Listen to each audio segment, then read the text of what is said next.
종합제TV 시청자 여러분 안녕하십니까. 2020년 8월 23일 오후 2시입니다. 사람이 무능한 것은 죄가 아닙니다. 그러나 공무원이 무능한 것은 죄입니다. 무능하면서 오만하면은 그것은 이중죄죠. 문재인 정권이 무능하면서도 오만한 정권입니다. 이 대통령이 무능하면은 나라가 이렇게 되는구나 하는 것을 우리가 지금 목도하고 있습니다. 그러면서 박정희 대통령을 생각합니다. 우리 민족사에서 가장 유능한 지도자를 꼽는다면은 단연 1, 2등에 박정희 대통령이 꼽히지 않겠습니까? 박정희 대통령을 제가 요약해서 이렇게 이야기합니다. 최악의 조건에서 최단시간 내에 최소한의 희생으로 최대의 업적을 남긴 분이다. 사최 대통령이죠. 최악의 조건이었습니다. 그리고 최단기간이었습니다. 18년. 최소한의 희생이었습니다. 인명 손실이 거의 없습니다. 이 정도의 변화를 가져오려면은 다른 나라에서는 수십만, 수백만이 죽습니다. 수십만, 수백만이 죽고도 이런 발전은 못해요. 박정희가 몇 사람을 죽였습니까? 최소한의 희생, 이게 중요하죠. 그분의 인도주의적 정신을 보여줍니다. 소위 인권 변호사보다는 인권이란 말을 하지도 않지만은 이분이야말로 인도주의자였습니다. 휴메니스트였어요. 그리고 최대의 업적을 남겼습니다. 그러면은 박정희 대통령을 배워야 가장 유능한 대통령과 가장 무능한 대통령을 비교해서 강의를 하면은 아마 배울 게 많을 겁니다. 어떤 사람이 배워야 하느냐. 모든 국민이 배워야 되고, 생활인이 배워야 되고, 샐러리맨이 배워야 되고, 특히 지도층에 있는 사람이 배워야 합니다. 나라 운영, 회사 운영, 또는 가정의 운영, 이런 원리가 박정희 대통령의 성공 비결 속에 있습니다. 박정희 대통령의 성공을 다각도로 연구를 하면은 아버지는 더 유능한 아버지가 되고, 사장은 더 유능한 사장이 되고, 장관은 더 유능하게 되고, 대통령도 더 유능하게 된다 이겁니다.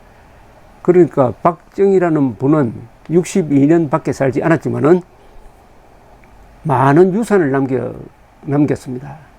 그 유산이라는 것은 일종의 이 지혜의 보고입니다. 거기서 열쇠를 열고 그 보고 창고 안으로 들어가면 보물이 많아요. 그 보물 중에서 지금까지 일부만 썼습니다. 이제부터 제가 박정희라는 그 보물 창고 안에서 리더십이라는 그 대목을 뽑아서 여러분들한테 시리즈로 한번 설명을 드릴까 합니다. 왜냐? 이게 박정희를 오늘날에 살리는 겁니다. 박정희가 위대했다는 말로서 끝나서는 안 되죠. 그분의 비장한 생애, 그러나 그분의 생애를 연구를 하면은 인간적으로 격동이 되는 수가 있고, 머리가 맑아지는 수가 있고, 내가 당면한 문제도 박정희가 한때 고민했던 부분이구나. 이분은 그럼 어떻게 풀어나갔을까? 답이 나오기도 하고, 그냥 참고가 되기도 하고, 이렇습니다. 제가 박정희 전기 13권을 쓰면서 서문을 앞에 썼는데, 제일 마지막이 이렇습니다. 필자에게 한 가지 소망이 있다면은 박정희가 소년기에 나폴레옹 전기를 잃고서 군인의 길을 갈 결심을 했던 것처럼 누군가가 이 박정희 전기를 잃고서 지도자의 길을 가기로 결심하는 것이다. 그리하여 그가 21세기형 박정희가 되어 이 나라를 소박하고 근면한 자주 통일된 선진국으로 밀어 올리는 날을 기대해 보는 것이다. 21세기형 박정희가 나올 수 있습니다. 박정희 전기를 잃고. 그러나 20세기형 박정희여서는 안 됩니다. 21세기형 박정희였습니다. 그러니까 박정희는 교과서는 아닙니다. 참고서입니다. 교과서는 역사를 교과서로 배우는 나라가 있죠. 북한이죠. 교과서는 교조적이란 말이니까 그렇게 딱딱한 게 아닙니다. 자기 필요한 부분을 배우고 또 응용을 해야 됩니다. 자, 한번 시도를 한번 해보겠습니다. 어떻게 하면 박정희처럼 유능하게 될 것이냐? 박정희는 왜 이렇게 유능했고 문재인은 왜 이렇게 무능하냐? 하는 그 문제의식을 깔고서 한번 설명을 해보겠는데요. 총론적으로 오늘은 박정희의 국가경영의 12대 원칙이 뭐였느냐 하는 것을 제가 설명을 드리려고 합니다. 제가 이런 결론을 내린 것은 제 머릿속에서 나온 것이 아니고 취재를 해보니까 이런 정리가 되었습니다. 비서실장으로서 경제정책의 총사령탑 역할을 했던 분이 있습니다. 김정념 선생이죠. 몇 달 전에 작고하셨습니다. 그리고 재무장관과 경제기획원 장관 겸 부총리였던 남덕우 전 국무총리, 경제 제1수석 비서관과 재무부 장관을 지냈던 김용환 씨, 그리고 올해 작고하신 중화공업과 방위산업 담당이었던 경제 제2수석 비서관 오원철 씨, 김정념, 남덕우, 김용환, 오원철, 이분들은 다 책을 남겼습니다. 증언을 남겼습니다. 이분들의 이야기를 종합하면은 가까이서 모셨던 박정희 대통령의 리더십을 알 수가 있습니다. 총론적으로 우선 이 리더십을 12개 항목, 12개 항목을 한번 제가 정리를 해보았습니다. 이들의 증언에서 나타나는 박 대통령의 국가 경영술은 아주 입체적이면서도 아름답습니다. 이 아름답다는 말을 오해하지 마십시오. 이게 사람만 아름다운 것이 아니라 그 정책도 아름다울 수가 있습니다. 아름다우려면은 균형이 맞아야 합니다. 세상에서 아름다운 것은 꼭 미술품만 아름다운 것이 아닙니다. 인간도 아름답고 자연도 아름답고 그 사람이 편 정책도 아름다운 겁니다.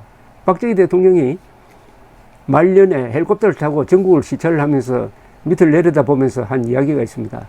꼭 내가 그린 그림을 보는 것 같아. 즉 이분은 한반도 전체, 특히 한국을 자기의 화폭으로 생각했던 겁니다. 거기에 그림을 그려 넣었어요. 그 그림이 얼마나 좋은 그림입니까? 여러분들이 요사이 대한민국을 여행을 하면서 아, 이런 나라에 우리가 살고 있구나 하는 감동이 오지 않습니까? 그 그림을 그린 화가가 박정희니까 그분의 정책이 아름답다는 이야기입니다. 저는 우선 아름다운 리더십이라는 점을 강조하고 싶습니다. 아름다운 사람이었습니다. 그 모습도 아주 단정하고, 박정희 대통령의 국가 경영술은 철학, 전략, 전술, 정책, 실천이 일관되게 흐르고 입체적으로 짜인 아름다운 건축물 같습니다. 모든 정책의 출발점이 철학입니다. 가치관이죠. 그 위에 전략, 전술, 정책, 그리고 실천, 이게 다 한 덩어리가 되어 있다는 이런 이야기입니다. 박 대통령의 국가 운영에서 발견되는 이런 일관성과 입체성의 비결은 무엇일까요?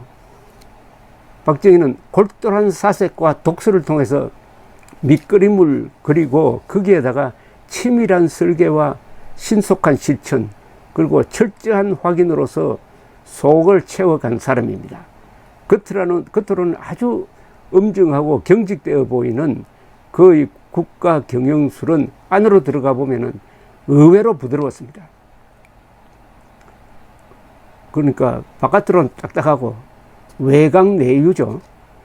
그는 역사의 원리와 인간의 본질에 대한 이해가 깊었습니다. 이게 중요합니다. 역시 교양입니다. 역사의 원리, 인간에 대한 이해가 깊은 사람이 펴는 정책은 무리를 하지 않습니다. 순리대로 가니까요. 여기서 우러나오는 전략과 실천은 단순 명쾌하게 정리된 것이었습니다. 말장난이나 현학적 관념론이 낄 틈이 없는 실용성과 합리성이 거기에 있었습니다. 박정희는 대우사범 5년, 만주군관학교 2년, 일본 육사 2년, 한국 육사 6개월, 미국 유학 1년, 육군대학 1년 등 군대에서만 10여 년의 교육을 받은 사람입니다. 이런 박정희를 만들어낸 것은 교육입니다. 일제시대 때 교육도 있지만 대부분이 나라를 세운 뒤에 받은 교육. 교육이 중요합니다. 역시 교육. 이 교육이 한국식 교육도 있고 미국식 교육도 있고 일본식 교육도 있습니다. 이것이 이분의 장점이죠. 하이브리드입니다. 잡종 강세라고 그러죠. 단일한 외골수 교육만 받은 것이 아니라 두루두루 여러 나라의 교육을 받아서 자신이 주체적으로 그것을 소화했다는 뜻입니다. 그래하여 그는 강한 주체성으로 외래 문물을 흡수하여 자기 것으로 만들었습니다. 그는 독서를 좋아한 교양인이었습니다. 주체성이 확립된 교양인만이 가질 수 있는 균형 감각과 입체적 시각이 리더십의 바탕이었습니다. 그럼 지금부터 구체적으로 박정희 리더십의 원리는 뭐냐? 12개로 제가 정리를 했습니다. 그걸 소개해 드리겠습니다. 박정희 리더십 12계명의 제1은 뭐냐? 화합형 정책 결정입니다. 화합형 정책 결정. 박 대통령은 무엇보다도 듣는 사람이었습니다. 경청하는 사람이었습니다. 부하가 엉터리 보고를 올릴 때도 끝까지 듣는 사람이었습니다. 그리고 들으면서 자신의 의견을 잘 이야기하지 않습니다. 적석에서 반응을 보이지 않습니다. 일단 본인의 의견을 제시한 뒤에 주무장관이 다시 한번 심사숙고할 수 있는 기회를 주었다고 합니다. 의견을 그냥 제시하는 거예요. 이대로 하라고가 아니고 대통령의 지시가 아니라 주무장관이 발안한 정책이 채택되는 방식을 취하도록 했다고 합니다. 이게 박정희 대통령이 사람 심리를 잘 이해하는 사람이었습니다. 어떤 정책도 위에서 하라고 하면은 그것을 할 때 적극성이 모자랍니다. 내 것이 아니니까요. 이거 잘해봤자 상관공으로 돌아가는데, 그러나 박 대통령은 이렇게 하는 게 어떨까요? 해가지고 장관이 자신의 것으로 만들어서 추진하도록 했다는 겁니다. 이게 슬기 아닙니까? 그러니까 교양이라는 게 뭡니까? 교양교육이라는 게 문학과 역사와 철학입니다. 특히 문학은 인간에 대한 탐구를 하는 겁니다. 교양인은 사람을 잘 부리는 사람입니다. 사람 마음을 잘 읽을 수 있는 사람이죠. 박정희가 그런 사람이었다는 이야기입니다. 그렇게 해야 정책에 대한 주인의식이 생기고 일을 할 때 신바람이 나는 것이라는 걸 알았습니다. 박 대통령은 자신이 하고 싶은 일을 남을 통해서 하는 방법을 잘 알고 있었습니다. 이게 슬기죠. 두 번째, 민주적 정책 결정을 했습니다. 이분은 박 대통령은 어떤 회의에서도 먼저 발언하지 않았습니다. 토론을 시켜서 문제가 제기되고 찬반 의견의 방향이 잡혀가면은 그때 결론을 도출하고 필요한 보충 지시를 했다고 합니다. 당시의 정치 체제와는 다르게 경제 정책의 결정 과정은 민주적으로 이루어졌습니다. 세 번째는 회의를 생산적으로 했습니다. 여러분, 회의를 참여해 보면 대부분의 회의가 이거 언제 끝나지 하고 시계만 보도록 만드는 그런 회의가 많습니다. 격식을 차려서 한다면서 딱딱하게 진행하고 결론은 이미 나 있고, 그런 회의는 비생산적 회의죠. 박 대통령은 그렇게 하지 않았습니다. 월간 경제 동향 보고 수출 진흥 확대 회의, 이게 나중에 무역 진흥 확대 회의로 바뀝니다. 그 다음에 청와대 국무회의, 국가 기본 운영 계획 심사 분석 회의, 방위산업 진흥 확대 회의를 정례화했습니다. 이들 회의는 대통령이 국정을 종합적으로 그리고 규칙적으로 파악하고 점검하고 살아있는 정보를 교환하는 그런 좋은 기회였습니다. 회의를 생산적으로 활용해서 박 대통령이 국정의 전반을 파악할 수 있도록 했다. 문재인 대통령이 그렇게 하고 있을까요? 네 번째군요. 네 번째 원칙. 철저한 확인과 일관된 실천입니다. 박 대통령은 계획 수립에 20%의 에너지를 투입을 하고 실천 과정의 확인에 80%의 시간을 썼다고 합니다. 이분이 장교 시절에 한 유명한 이야기가 있습니다. 확인은 95%다.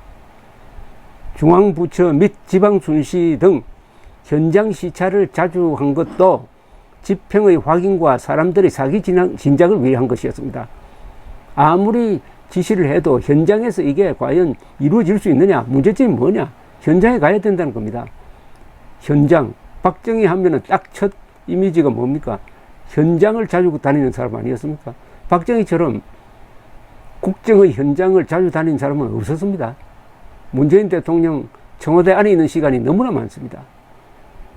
자기 편 속에 있으면은 뭐 아부하는 이야기만 들리는 거 아닙니까? 거기에 충신이 어디 있습니까? 박정희는 원칙을 견지하면서도 계획의 수정이 필요할 때는 토론 절차를 거쳐 신속하게 했습니다. 5번째, 국민의 각성과 참여를 유도했습니다. 절대 독재자가 혼자서 할 수 없다. 독재자라고 하더라도 혼자서 할 수가 없다. 국민의 자발적 참여 없이는 안 된다. 이걸 무엇보다도 잘 아는 사람이죠. 어떻게 보면은 위대한 선동가입니다. 단 이 경우에는 국민들이 열심히 일하도록 선동한 사람입니다. 그러나 이 문제인식의 선동은 국민들이 게으르도록 선동하는 것 아닙니까? 일하도록 선동하는 사람과 게으르도록 선동하는 사람의 차이가 무능과 유능이죠. 박 대통령은 국민들이 자조정신을 발휘하여 자발적으로 국가 건설에 참여하도록 유도하는 데 신경을 곤두세웠습니다. 그는 인간과 조직의 정신력에 주목한 사람입니다. 박정희는 한국인의 민족성처럼 되었던 패배의식과의 싸움에 이긴 사람입니다. 그는 경부고속도로 건설 같은 눈에 띄는 구체적 업적을 통해서 국민들의 체념과 자학을 자신감으로 교체해 갔습니다. 의욕을 불어넣기 위해 새마을 노래 나의 조국도 작사 작곡했습니다. 경부고속도로를 딱 만들고 나니까 우리 국민들이 우리도 할 수 있다 하는 자신감이 생겼습니다. 왜 자신감이 생겼느냐?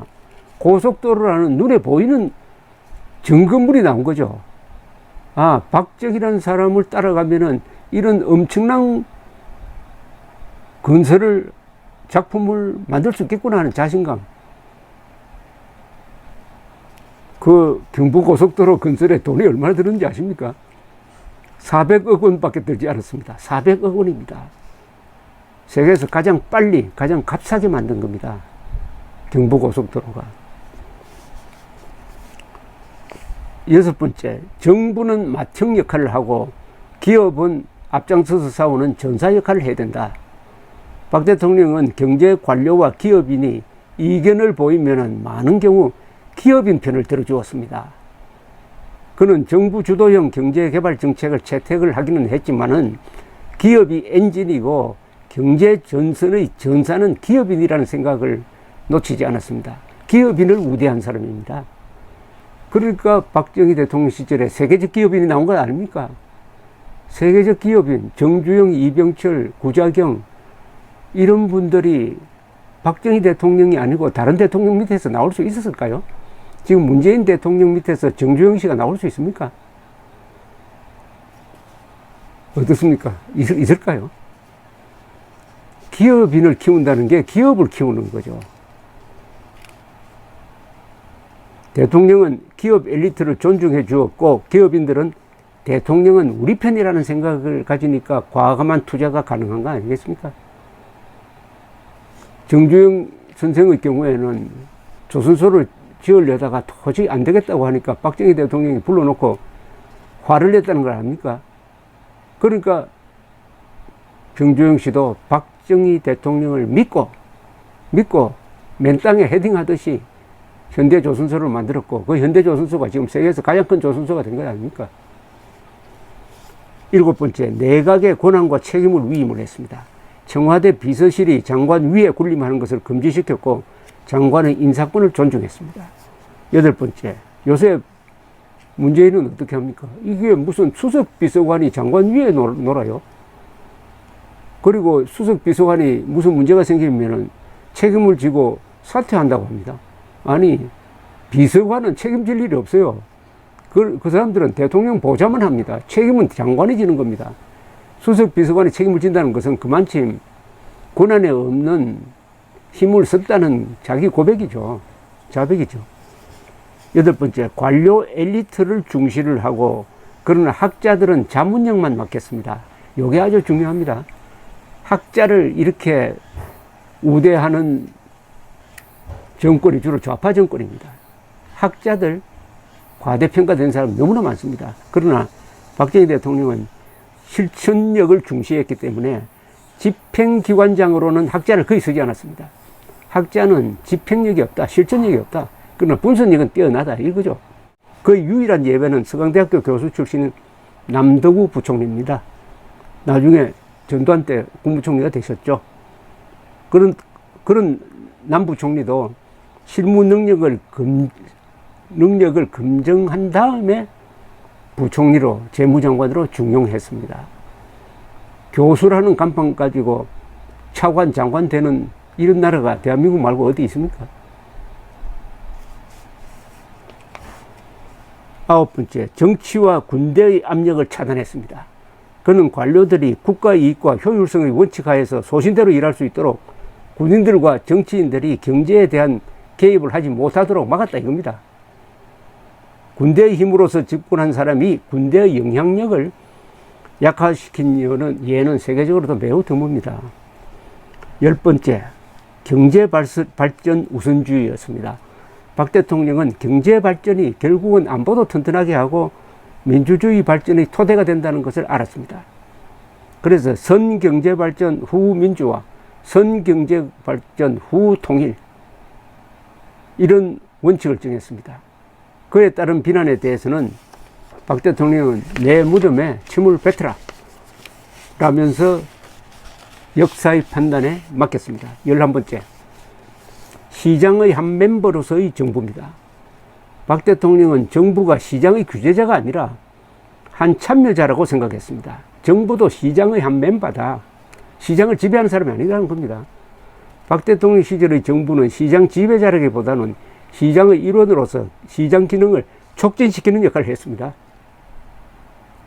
그때는 또 시장의 기능이 약했어요. 시장을 만들고 활성화시키는 역할을 했다 이겁니다. 정부는 기업가, 은행가, 개혁가로서의 역할도 했습니다.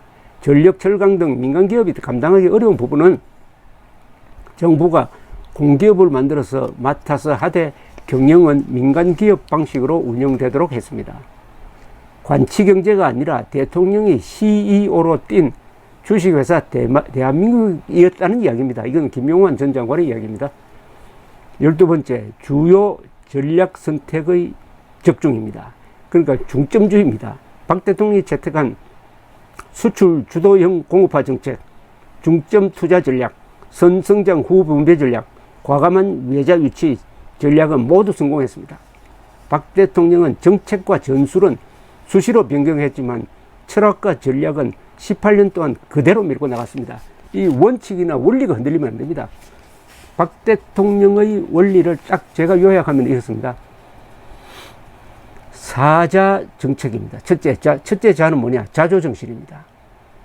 자조정신이 있어야 자립경제를 만들 수 있다. 자립경제를 만들어야 자주국방력을 건설할 수 있다. 자주국방력을 가져야 자유통일할 수 있답니다. 자조, 자립, 자주, 자유, 자조정신, 자립경제, 자주국방, 자유통일. 이것은 위대한 박 대통령의 성공 원리입니다. 자유통일은 우리의 과제로 남아 있습니다. 오늘 첫 회니까 오늘은 이 정도로 하겠습니다. 우리도 박정희를 배우면 박정희처럼 유능할 수가 있다 하는 게 저의 강좌의 테마입니다. 감사합니다.